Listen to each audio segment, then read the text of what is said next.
Scores of secondary school students across three districts within Ikeja local government and its environs in Lagos State were hosted to a series of poetry and arts-related competitions as part of the annual World Poetry Day global commemoration in Nigeria on Friday, March 21st, 2025, with the hashtag poetry as a bridge to peace and inclusion.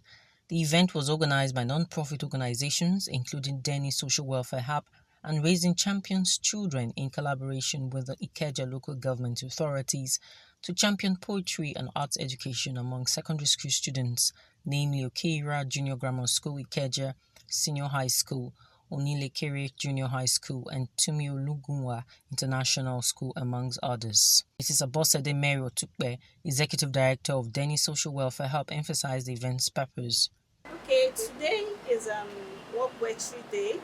So, and we have gathered some children to increase their knowledge and their participation in poetry because it seems like poetry is a bit of going down. So, we want to awaken children again about poetry. And today, I am very happy because I've seen that children are learning and they are putting more effort to do more on poetry, and the teachers too. I think they are doing their best to encourage the children. So, but from today, we have seen some loopholes, so the teachers will know where to brush them up and areas the children need improvement.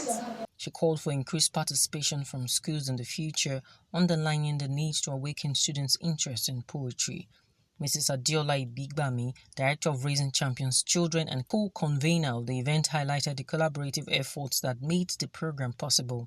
In an opening remark, Adiola says the motive behind the Poetry Day 2025 is to revive the reading culture and creative arts from obscurity. She also urged students to embrace reading and creativity. Oh, what happened today actually will go a long way in the life of the kids because the reading culture and the creativity heart has somehow gone into the dim. So bringing it back is our objective. We want the students to be creative, not only reading, but they should also be able to create their own feelings, ideas, and put it in writing. She called on government at all levels to establish more libraries to foster reading habits. And we appeal to the government to create more libraries in our communities. We found out that the places like there are some strategic places when we are growing up that we know that when you get there you will see textbooks, you see storybooks, but nowadays they are now made for bend down and pick, fairly used clothes and other things. So government should as much as possible also encourage people to create more libraries. For me, I really commend the organizers for this Poetry Day. Thanks to Ikeja local government, Rcci children, and other organizers that has participated in this Poetry Day. I see that in our society today, we don't really embrace poetry that much. And for me, I think the children have done their best, and the teacher needs to do better in lecturing them about culture in poetry. As winners receive cash prizes and books, overall winner Miss Saida remarked, expressed herself deeply in a way that resonates with others. Poetry because it expresses feelings and it's used to pass message too. I got a cash prize and my school also got 20 books for my library. Poetry is a way to express ourselves. You can express yourself through different words and people will know what you are feeling inside.